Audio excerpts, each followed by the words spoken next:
Hello everyone, it's your good buddy Spider back with another great episode. Maybe it's great, maybe it's not. I don't know. You'll be the judge of Uncanny Media, the show. And it's going to be an interesting episode. I had a few days ago, I'd had an idea for a topic, and then I didn't write it down.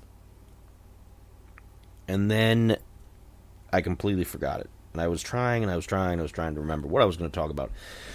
And I haven't been able to. So I'm going to talk about some different things that have been going on in the in our world today. What a wonderful world it is sometimes.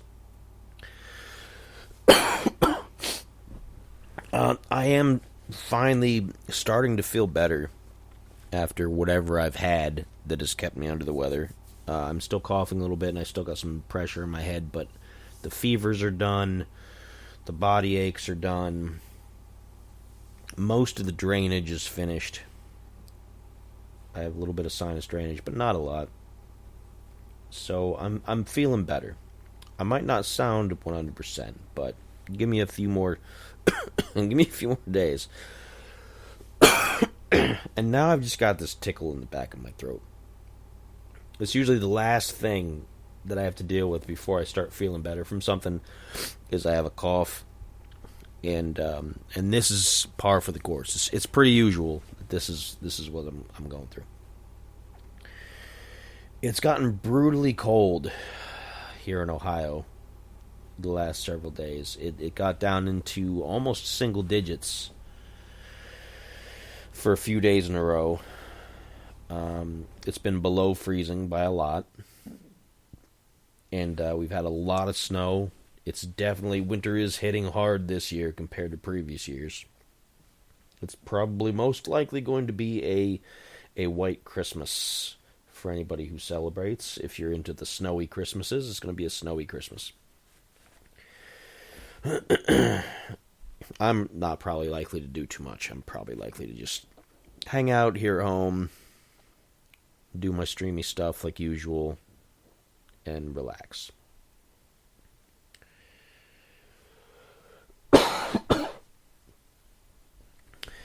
How are you folks doing? It's not often that I get a lot of feedback from people telling me how they're doing.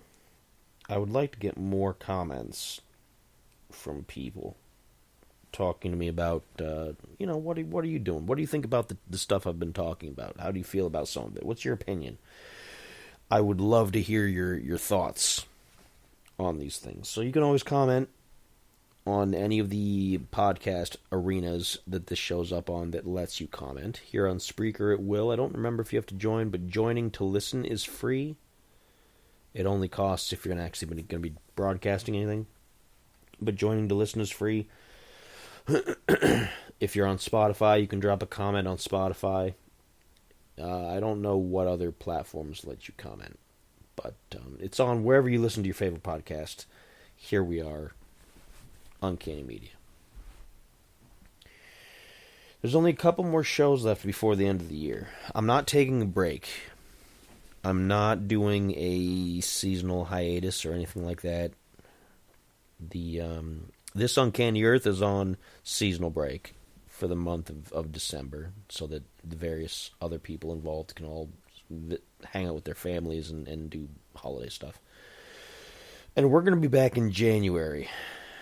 We're going to be back in January with a whole new, fresh set of topics. Maybe even some new stuff going on. Maybe some new segments, some new ways to do things. I've got some ideas I want to run past my coworkers. We're moving into a system where we're all going to be voting on things from here on out, because we're moving it to be more like a business structure, and that means board of directors and all kinds of other big stuff. I don't want to get too deep into that because I don't want anybody trying to guess at exactly what's going to come next. I'm going to reveal all that in time. But with the next season of This Uncanny Earth, there's going to be some updates, some changes, some new stuff going through, and it's going to be an improvement. We've been steadily improving over the last several months. We slumped for a while, for a long while, and but I think we're on the right track now.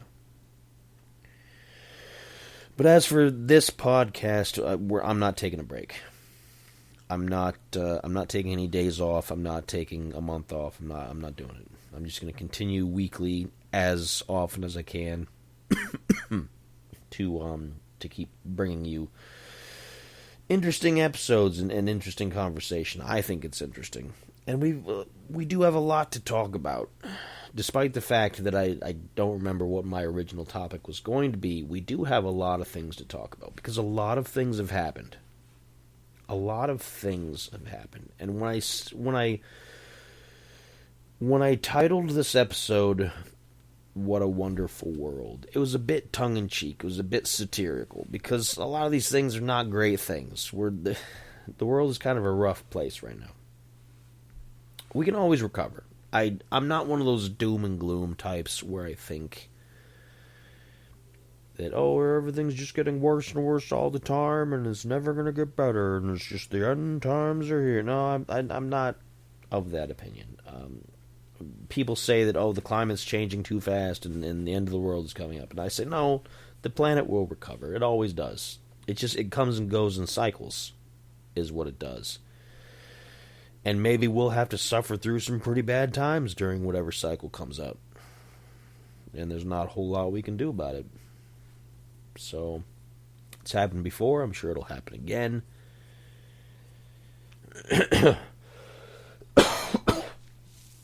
And that's going to keep happening. The cough, you're just going to have to put up with me with that.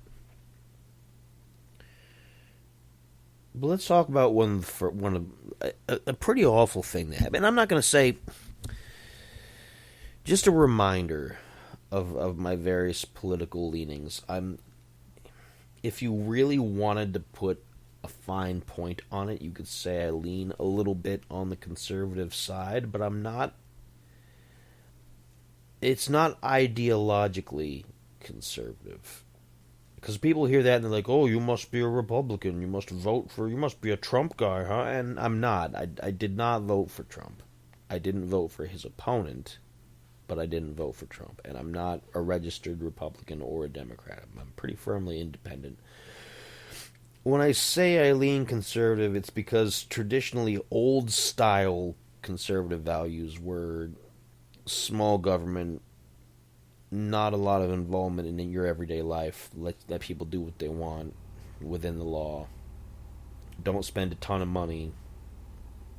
Things of that nature. It's different now. I know the whole political, conservative, liberal, progressive, neocon, whatever, all that stuff. There's so many terms and so many different outlooks out there right now, and then there's the Make America Great people, and then there's the squad supporters, and then there's all these. There's too much going on out there. I'm not in any of those camps.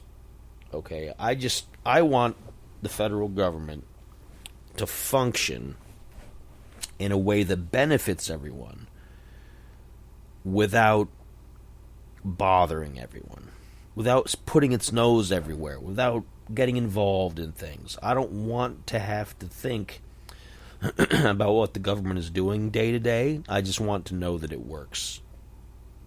And sometimes people can say, well, that's pretty dangerous because they could be doing all kinds of nasty things behind your back and you wouldn't even know as long as everything's going good. And that's kind of, what are you going to do about it? You vote in the people that you think are going to do the best job, and that's the best you can do. What else are you going to do about it? Even then, like here in Ohio, it becomes increasingly clear that voting for something means very little in the long term. And I'm going to take a moment to talk about this. I am not typically a user of substances beyond alcohol, right? I like to drink. Everybody knows that. I don't smoke much, either tobacco products or marijuana products. I don't really get into that. I don't take gummies, THC gummies. I don't, I have done such things in the past. I'm not going to shy away from it. It's just things that happen. But I've never been like, I don't go out looking for, oh yeah, I got a weed man. He hooks me up with the bud. I don't do that. I don't really. I'm not a smoke kind of guy, as far as my vices go. And I don't get into other various substances because I've had, as I've explained before, I've had willpower issues with like pills in the past. And a long time. It's been a long time. A very long time, to be honest. And you could say that I've conquered that, but in my mind, it's better not to tempt fate. It's better not to even have the temptation around. So I just avoid that kind of stuff. I don't get into any of those. I don't get into the party drugs. I don't get into those things. I drink, and that's fine for me. That's my vice. Alcohol is my vice, and that's the only one. Most of the time. But I don't have any problem with people, for the most part, who do other things, as long as they're not hurting other people and causing other people's lives to be miserable. If you're doing something real awful, like meth or whatever, and you're destroying your life, that's your choice. I don't approve of it, but that's your choice. And as long as you're not taking other people down with you, then you have every right to destroy yourself as you see fit.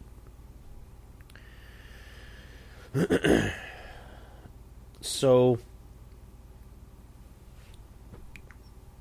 but here I'm pretty relaxed towards people who smoke marijuana, because I think it's one of those things that's going to be. It's legalized more and more in states every few years, and I'm pretty sure the federal government, like right now even, according to statements that Trump has made, and you can take that for whatever you want to. You can say whether he's truthful or not, but he wants to reclassify it as a lower tier, a weaker tier of drug classification, so there's less overall penalties on the federal side, to go more in line with the states that have said, yeah, we're not going to prosecute for marijuana stuff because it's just like alcohol anymore.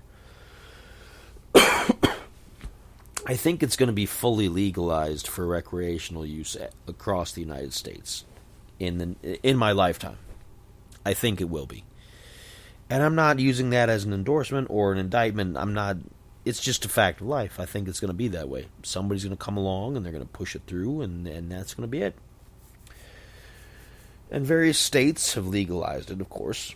So within certain states, you're free and clear. When you leave those states and go to other states, you're under federal law if that state doesn't have any of their own laws about it, and then you can be in trouble. But for the moment,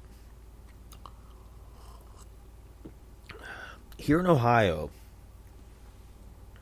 either last year or the year before, it hasn't been that long,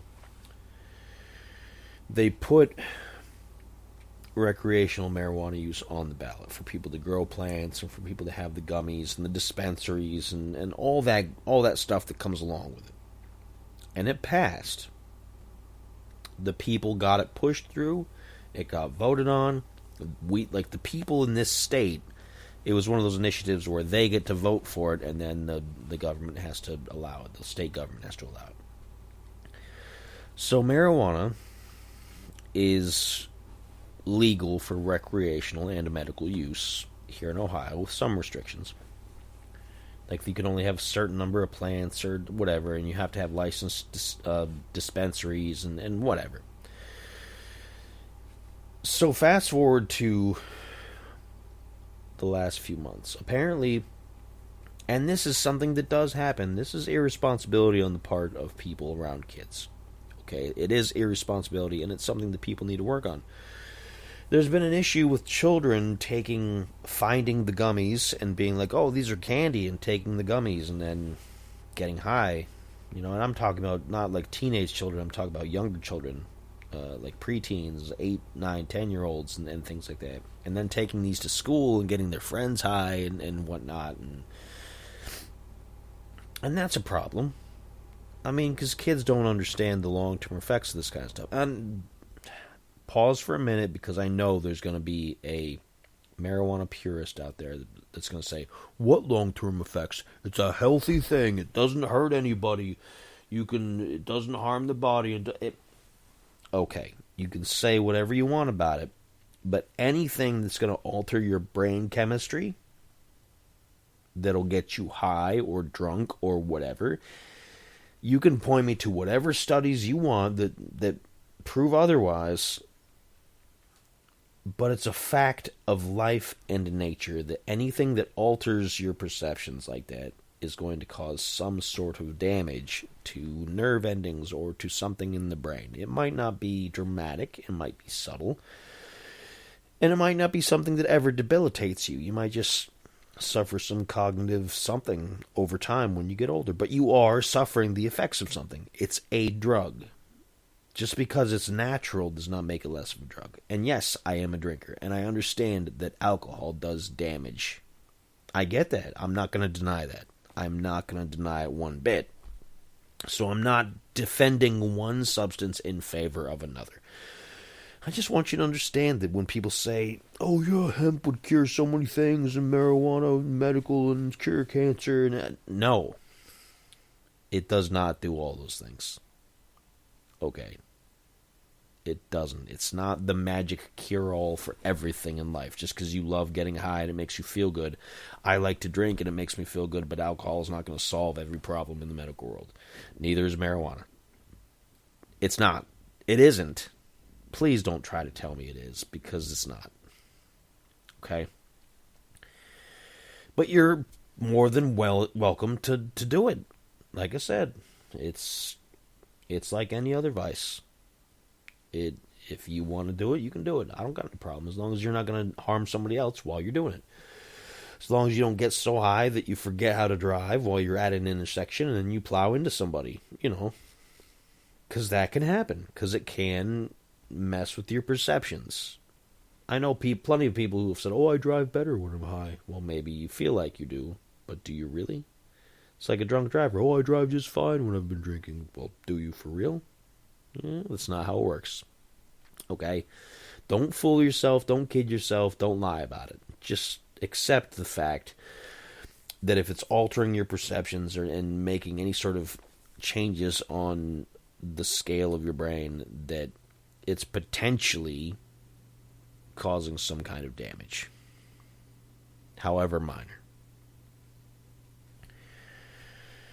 But Ohio has decided, despite the fact that the people voted on their initiative to legalize it, and it did legalize it, Ohio decided that because of the prevalence of the gummies and all these other things that kids are getting a hold of, that our governor, who's a toad, by the way, he's an absolute toad,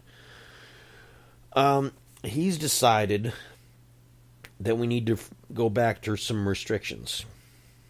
And on the face of it, you'd be like, okay, well, we do want to protect the kids from getting a hold of the stuff, but that's more of a parent's responsibility things. You should be charging the parents for negligence, right?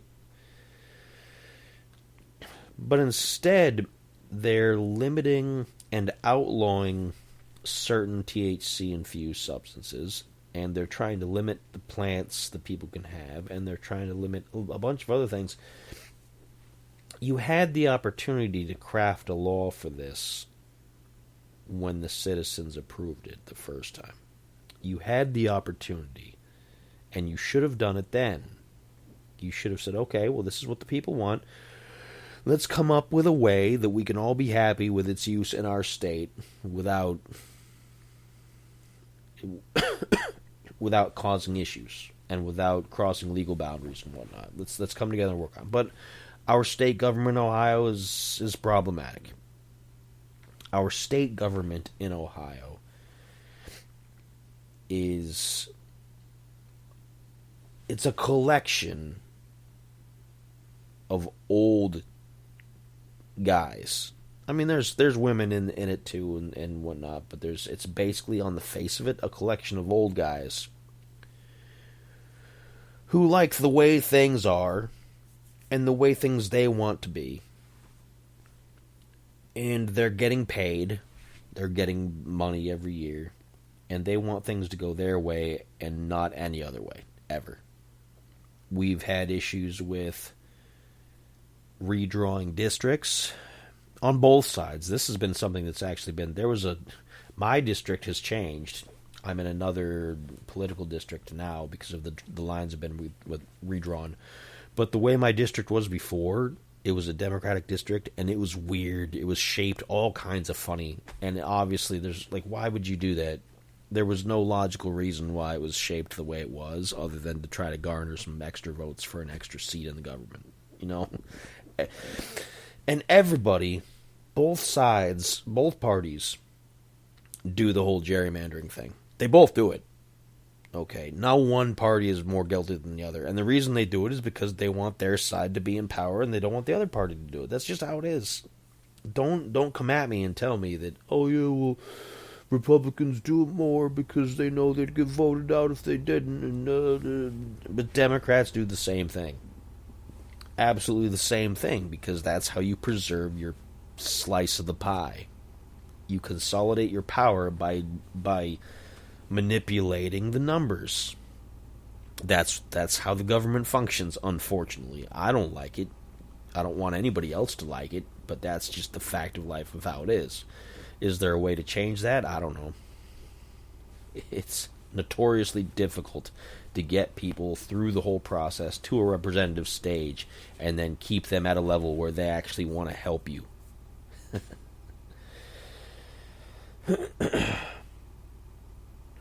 And so our governor is he's a toad, and he's trying to backtrack on things, and he's also supporting, because he's term locked and his term is going to be ending soon. He's sponsoring the former health director of the state, who was the health director when the 19 was working its way through for those years. And again, I say that so that I don't get flagged by various websites and YouTube and whatever. I call it the 19. But she was in charge for that, for the health, and she made the absolute worst decisions you could possibly make. The state economy went further into the shithole. So Ohio has never been the richest state around. We've had a lot of working class, good, solid, middle class support holding everything up, but we've had an economic downturn. That's what I'm saying. For a number of years, due to a number of poor decisions on behalf of the state government, and that has continued. And that was pretty much on display during the years that the 19 was prevalent. And this woman is one of the people who is to blame for that. And our current governor says, oh yeah, you can't blame her for any of those decisions. It was all my choices. And sure, I think it was a little bit of both of them getting their heads together and saying, yes, let's do this. This is for the best. Even though it wasn't. It was a lot of poor decision making, and the state has suffered for it. So, excuse me. So that's what's going on here in Ohio. It's not great. Meanwhile, the grocery prices, and I know some people are sick about hearing about it, and other people are like, I know, right? The grocery prices. I used to be able to fill, and this wasn't even a long time ago, okay? I'm not that old that I'm Great Depression, whatnot, right? But I used to be able to fill my grocery cart to the brim. And overflowing sometimes for anywhere from $250 to $300, which sounds like a lot of money, but we ate a lot of food and we indulged on a lot of food. That's that's not really worrying about sales. That's just, buying foods that we liked and kept for, and that'd be for a month, right? Now, to get a third of the cart filled for 2 weeks is about $250, and it's so disheartening. I look at on every grocery trip, I keep track of how much we're spending, because we need to budget everything now. We didn't used to have to budget, but we have to now. I have the calculator app on my phone pulled up, and I keep track of everything. And when we get to the high numbers, I just look at the cart and I just wonder to myself, do we have enough to eat? Is my daughter getting enough to eat? And we always do. I always make sure, but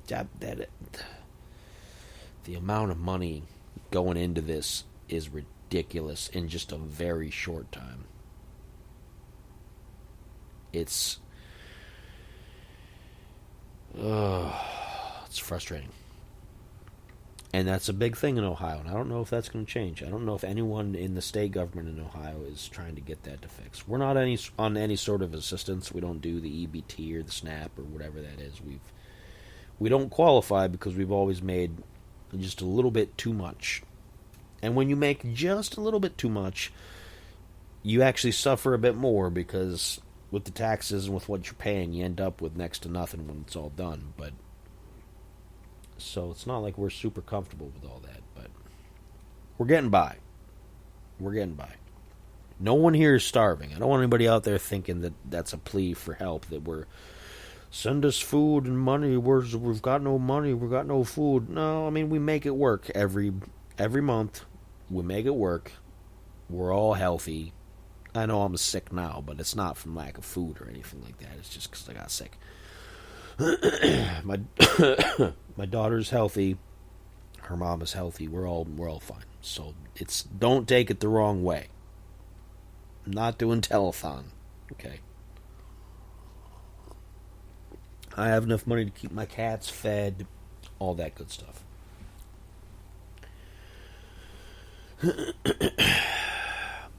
But it's rough out there. It's tough. It is a tough landscape going on right now in the world. And there's people just... There's some messed up stuff in the world right now. Like, have you guys heard about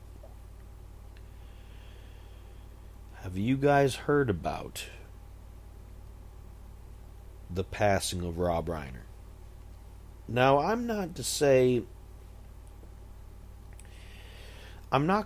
that I was ever the biggest fan of his movies. I'm not going to go on a new rant and say, oh, they're all bad movies, he's overrated. No. I'm not. That's not what I mean. I'm not into...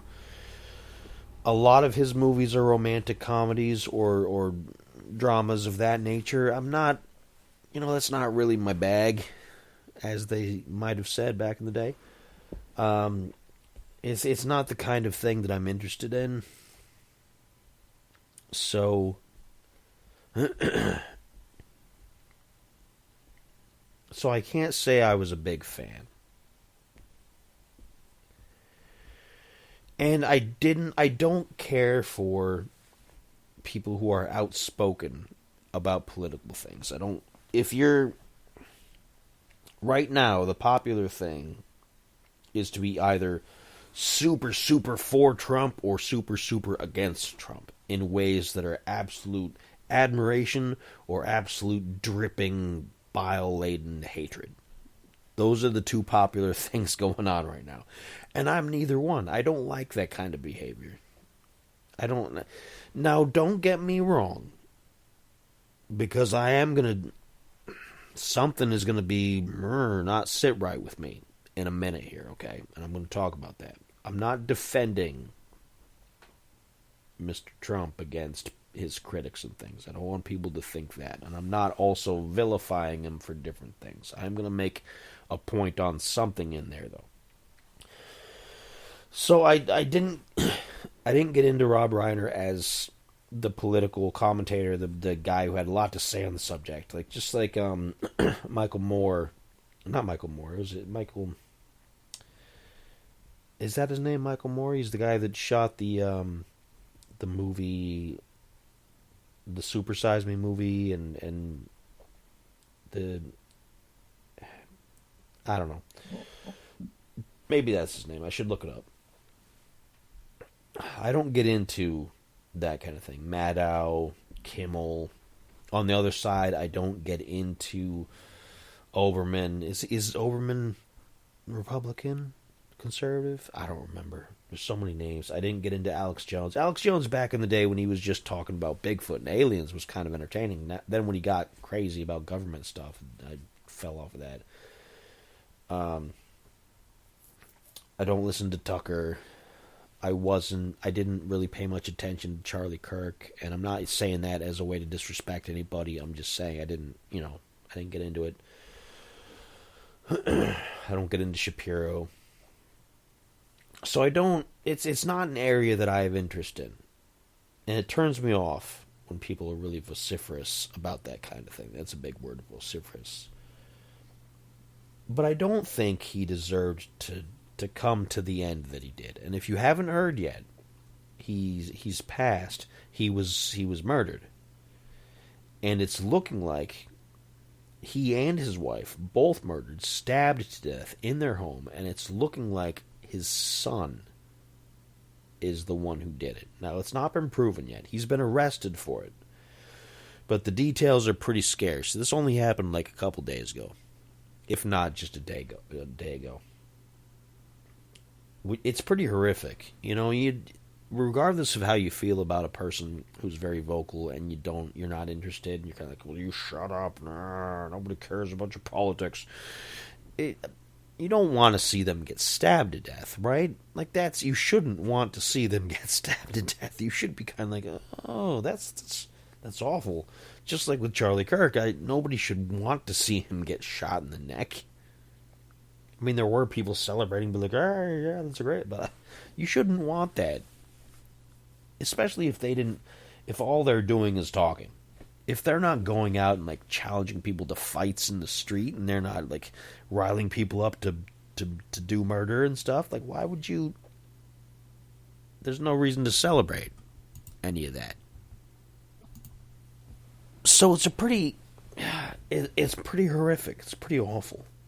And I'm not a big fan of that. Now, here's the thing and some people might get irritated with me about this comment. And you're just going to have to deal with it, because I think there's a certain level of just, oh man, that's awful. Even if you don't like somebody, you can just be like, well, that is too bad. We didn't get along, but that is too bad. Nobody should get murdered. Nobody should get knifed to death, right? That should be a thing. Like, you should feel like nobody should get knifed to death. And instead, because Trump and Rob Reiner had this feud about politics, and they were both rude to each other, he blamed the death on Rob's Trump derangement syndrome, and he's gone on to say other things about it. And I'm just like, this is not the time for that. Come on, like, goodness, it's just really tone deaf and really kind of insensitive, even if you hate the guy. Like, come on. And I'm going to say that. I'm not going to shy away from the fact that I think that was tasteless. I don't think that needed to be said that way. Like, come on. It was tasteless. And you can say, oh, you're just mad at Trump for that. I'm not. I'm not for or against different things. I think that's a tasteless comment. And here's what I have to say. I don't think anybody in a position of federal authority should be making comments on various things like that. I don't think anybody in federal authority, whether they're the president or anybody, should be going on talk shows, should be going on Kimmel or Fallon or The Daily Show or The View or Fox and Friends or whatever. If you are the president of the United States, whether your name is Trump or Obama or Biden or Clinton or whatever, I don't think you should be going out to be a celebrity. I think you should be 100% focused on getting the job done. I don't think you should be going on talk shows and cracking jokes. And I know this goes all the way back to the early 90s and farther past, with like Clinton playing the saxophone on Saturday Night Live and different things. Like, I don't think you should do that. You're not there to make friends. You are there to help the country run properly. That's what I think. Seeing Obama cracking jokes with Fallon and all that, I'm kind of like, oh, really? You shouldn't. You shouldn't. Having Trump call people on their Fox shows and have conversations over the phone, you shouldn't. If you're the president of the United States and you want to talk to the people, you hold a press conference, you have an official talk to the people moment. If you don't want to take questions, if you don't want to worry about whatever, then you just don't take questions. You say what you got to say, get off the stage, go back to your office. It should never be a publicity thing. It should never, ever be, I'm going to be popular with the kids. I'm going to post stuff on TikTok. I'm going to post stuff on Twitter, on my Truth Social, on my whatever. No. No. You were supposed to be, and I always thought this was an awful term, but this is what you're supposed to be. You're supposed to be the leader of the free world, because, of course, America is the free. You should not be hobnobbing with the celebrities. And that's not to say that you should hold yourself above them, but it means you should focus on the job. You should focus on the task at hand. And that's just how I feel. I didn't like it when Obama did it. I don't like it when Trump does it. It doesn't sit well with me. And with this whole thing with Rob Reiner being brutally knifed to death, and then these comments come out, it's like, come on. Like, are you serious right now? Are you really serious right now?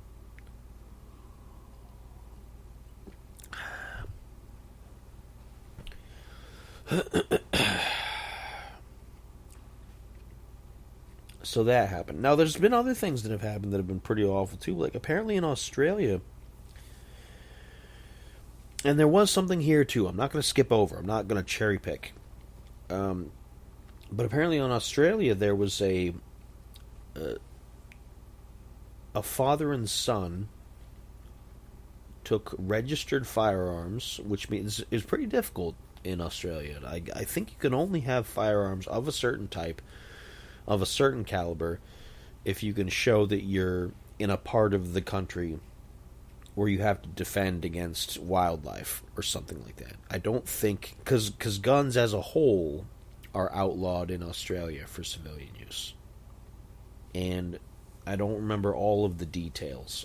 But for whatever reason, these people had licenses from the Australian government to be able to have firearms. And they opened fire at a Hanukkah celebration. And I don't know if that means that it was specifically an anti-Jewish thing or whatnot. I don't know. I'm not going to get into all the details about that because this is still pretty fresh. But they apparently started opening fire. And nobody could really do much about it because nobody else had a weapon. Because it's been outlawed in Australia. So eventually somebody tackled the gunman, I guess. I don't know. And it took a while for police to get there. And you would delay there and just hope that you didn't get hit until police got there. And things are fewer and far between in Australia. It's not like there's a police station every couple of blocks. It's not like here in the United States where you can find police precincts all over the place. So that happened. And then at Brown University, I think this was in, let me see where it was at. Was it Indiana? Let me check I've got the news pulled up here. I'll see if they're talking about it. Um,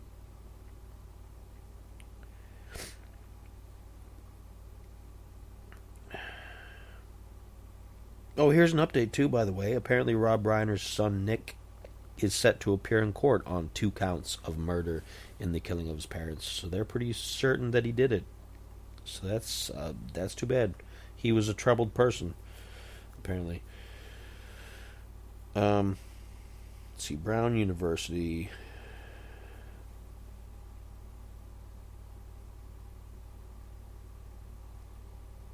Providence. Rhode Island. It was in Rhode Island. Brown University in I don't know why I was Indiana. I was thinking Indiana, but Brown University. Somebody went on a shooting spree in a lecture hall, and that was according to this article 4 days ago, and they killed 2 people and injured 9 others. That's here in the United States. So it's been a wild few days. It's been pretty awful, to be honest. Here's something a little bit lighter, some lighter news that I think is interesting. I don't want to make light of the various deaths and things and suddenly pivot to something that's less dark, but let's talk about something else. Have you heard about Warner Brothers Discovery? It encompasses Warner Brothers, the movie studios, and the various Discovery networks, which is TBS and several other things. They're apparently for sale. Warner Brothers Discovery is for sale. And that includes HBO and HBO's online streaming service and various other bits and parts, and CNN. CNN is part of Warner Brothers Discovery, so that's an interesting little tidbit. And they're for sale, and there are various other entertainment conglomerates looking to purchase them. One of which is Paramount. Paramount wanted to buy the entirety of Warner Brothers Discovery. All their TV channels, all their movie stuff, everything. But Netflix has put in a rival bid and is favored by Warner Brothers Discovery for the purchase. Warner Brothers Discovery turned down the initial offer by Paramount in favor of Netflix. And it's to the point where basically they've agreed to, yes, we want Netflix to own us, and Netflix is already talking about, yeah, we're going to acquire their resources. But the difference is, whereas Paramount wanted to buy the whole everything, TV and movies and everything, Netflix is only interested in the movie part. And they're looking to spin off the TV stuff, which is seen as a possible anti-monopoly move so that they don't get busted by regulators. Okay? Complicated stuff. Warner Brothers Discovery basically said, okay, we're going to go with Netflix, and they agreed to the terms. The deal has to go through federal regulators for antitrust and monopoly stuff first, and there's dubious about whether that's going to go through. But Paramount was like, no, we don't want that, so they upped their offer by a bunch to try to force the issue. And recently, Warner Brothers Discovery said, no, we're still not going to go with you. We're turning down your offer, even though it's more than Netflix's. We're not going to get into a bidding war. We're still going with Netflix. And that's interesting. That's super interesting. Now, Paramount not only has itself, but they also had 3 Saudi investors, which makes me grit my teeth because the Saudis are buying all kinds of entertainment stuff, and because of their human rights awfulness, I'm not a big fan. But apparently the president's son-in-law, Kushner, I think his name is, Jared Kushner, not Kirshner, Kushner, he was on board with that too, with Paramount. Now, apparently, according to Associated Press, he's pulled out of their new bid for Warner Brothers Discovery, because probably it's looking like it's going to fail. And this is interesting stuff. I've heard a lot of arguments on both sides about this. A lot of people say, because since Netflix is primarily concerned with streaming, that they will take the movie stuff and they'll downplay it, that they will pare it down so that you will not get movies in theaters as often or for as long, which would cause irreparable damage to the theater business. And it would cause a loss of all kinds of jobs and different things. And to be perfectly... And Paramount, on the other hand, said that they wanted to make sure that there was a guarantee of 30 new releases per year in theaters every year. Now, that all sounds well and good until you remember that there's been a slump in movie quality for quite a while. There's been very few movies that have come out that I've thought, upon first glance of the trailer, like, that looks like a great movie. And I've seen a few things on streaming, once it's come to streaming, and I thought, you know what, this really wasn't all that great. I'm glad I didn't go see it in theaters. And it's been fairly common. I did go see, and I talked about this on the show a couple times, I did go see Alien Romulus, which I felt was worth it. It was worth seeing in theaters. But it's one out of however many movies that came out last year. Or even this just passed in 2025. I don't remember if it was... I think it was this past summer. If you're saying you're going to put 30 movies guaranteed in theaters, 30 new releases every year, are they all going to be good movies, though? Are they all movies that people want to see? And the quality of movies has been suffering. Like, there's been a lot of movies I'm not interested in. And the pacing has been bad, and maybe that's just me being grouchy. Maybe that's me being an old man, and I just don't like movies as much anymore, because that could be it. My opinion could very well be heavily biased in that favor. Maybe people are out wanting to see more movies. Maybe there are a lot of people trying to go see movies in the theater. But I hear a lot of comments about people going to see movies, a new movie that's like, oh yeah, this is going to be a huge movie, and they go out to see it, and it does great on its opening day or its opening weekend, and then it trickles down to next to nothing by the next couple weeks. Because people go see it, and then they tell all their friends, yeah, it really wasn't all that good. And then nobody else goes to see it after that. And it seems to be a common thing. Like, movies are losing more money than they're making. And the costs involved are getting astronomical because all of these actors are asking for such high prices, despite the fact that might not be doing a whole lot. If it's not an action movie, then why are you...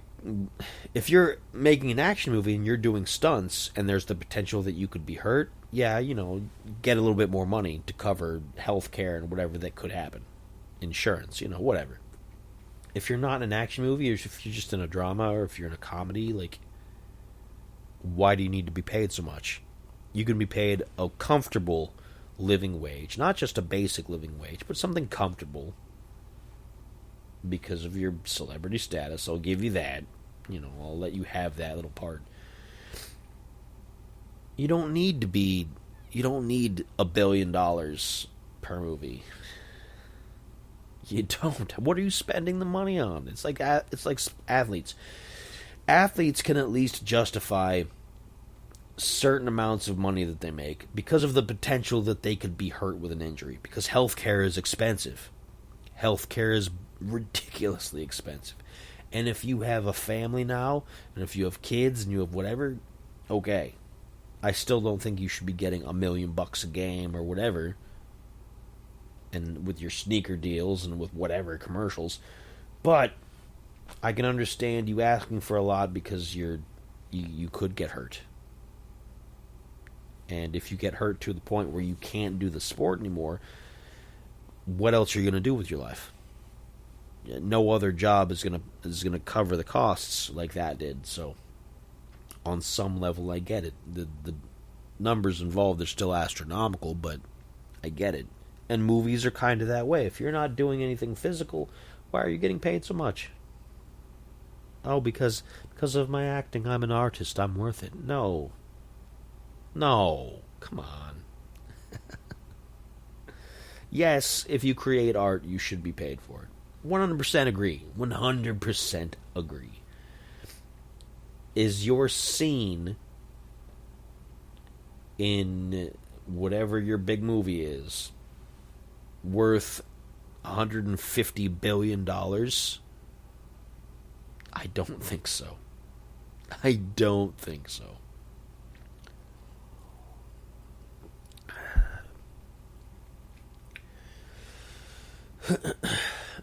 So I don't.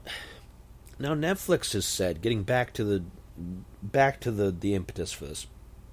Netflix has said it's not going to.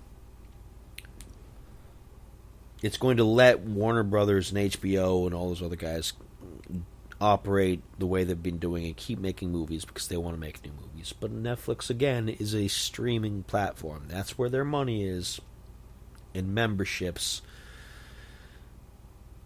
And I kind of wonder how much they're going to want to risk on theater. You know, once they acquire it. They've put some things in theaters, not much. There's been maybe one or two Netflix movies that have gone to theaters, if I remember correctly. I don't remember which ones. But they have done it, and I don't know what the success or failure of that was. A lot of that might be cards held close to the chest. You know, they might not want to put that out, whether it's good or bad, because you don't want your competitors to know what's going on. So,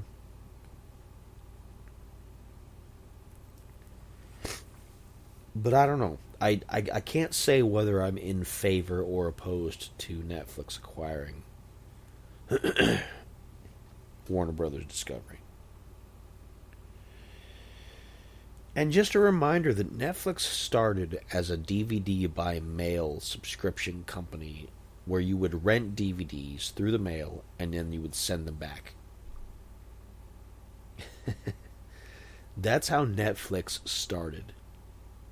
And now they're just the big streaming giant. I don't know. I don't watch a lot of stuff on Netflix. I watch wrestling stuff on Netflix. And the occasional new Transformers thing that pops up on Netflix. My daughter mostly watches Discovery these days because they have cake baking shows and she likes that. But she does watch Pokemon on Netflix, I guess, so she's got that. We did watch Amazon Prime for the longest time when she was watching more preschool kind of educated shows. Because there's a lot of that good stuff on Amazon. Because they had partnerships with PBS and a bunch of things. But we don't do that as much. Our streaming here in the house is kind of iffy. I don't know. I watch HBO Max for Fiona and Cake. If you don't know what that show is, there was a show on Cartoon Network, I believe it was Cartoon Network, called Adventure Time. Which was stupid. There's going to be people out there who's going to be like, what are you talking about? What? There's furious people out there right now. But that was part of its charm. I didn't like it because of it was being stupid, but I recognized that there was an underlying storyline that I felt was being obscured by just, the stupidity of the show. But it's got a huge cult following and people love it, and I'm not going to tell you that it's a bad show. I think it's stupid, and I think the core underlying plot that showed itself by the end was really good, but it was obscured by all this dumbassery. But Fiona and Cake is a spin-off show based off of that universe, and it is the first season was superior to everything that ever appeared on Adventure Time. Come at me if you don't like it. Fiona and Cake season 1 is better than all of Adventure Time every season. I'll die on this hill. I will. Season 2 came out recently, and it's I'm watching it episode by episode. I binge watched the first several episodes because I didn't catch it when it first released, so several episodes had come out before I got the chance to see it. Now I'm caught up, and I have to wait every Thursday for new episodes to come up. And I don't think it's as good as the first season, but it's still a superior show. It's smarter. It's more cerebral. It's more emotional. It's got things going on with it that are more meaningful, that are more identifiable, I think, than Adventure Time. And I know people out there are going to be mad, and they're like, "Oh, you just don't get it." And maybe I don't. I'm an old crazy man. I don't know what I'm talking about. Fiona and Cake is better than Adventure Time. Yeah, that's what I think. I will die on this hill. I absolutely will.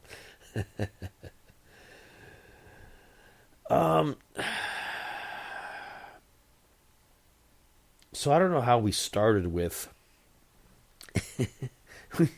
we started with some deep political stuff, and then we ended with Adventure Time and Fiona and Cake. But that's where we are. I don't watch a lot of streaming. Like I said, I watch some wrestling. I watch that, and occasionally a show will come up that I enjoy. My family watches the baking shows and some cartoons.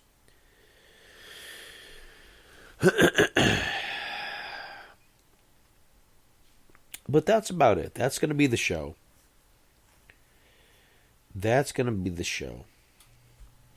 And I do appreciate everybody that tunes in. I appreciate everybody that subscribes on Spreaker. So if you're a paid subscriber, by all means, thank you so much. I do appreciate it. I have been a little bit lax on talking about my affiliates and my sponsors, and I do apologize to all those people for that. Because I've been sick, I've just been kind of like, ugh. And it hasn't come up in my brain. But the next episode, I'm going to be pretty proactive in making sure I talk about my affiliates and my supporters and my subscribers, because I want to make sure that everybody is highlighted. I want to make sure I'm driving traffic to your various websites and your various videos and everything that you do and your various products.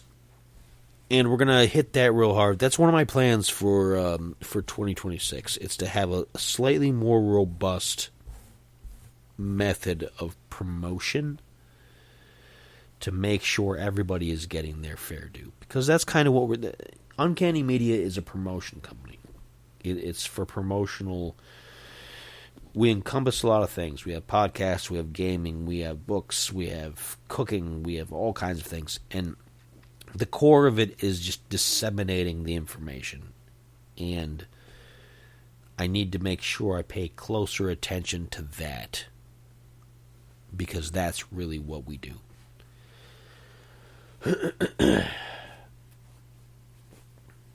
So that's it. That's all I've got for you. I'm hoping by next week I don't have this sniffly, nasally sound. I don't have the cough. I'm hoping to be 100% back on top.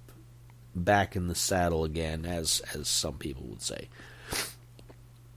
And so we've got next week's episode, and then we have the retrospective finale episode, which is just basically, I'm going to go back and kind of reminisce on how far we've come, everything we've done, and how far we still have to go, to be honest. So that's going to be episode 46. 45, which is next week. I don't know. I'll come up with something. I always do. I always come up with something. But, so 2 more episodes before the year is out, and then we're hitting it hard, back fresh in 2026. So anyway, thank you for listening. Thank you for being a fan. Thank you for subscribing. Don't forget to share this wherever you have social media so that all of your friends and family can tune in. I would appreciate it. Until next time, of course, as always, have a good night.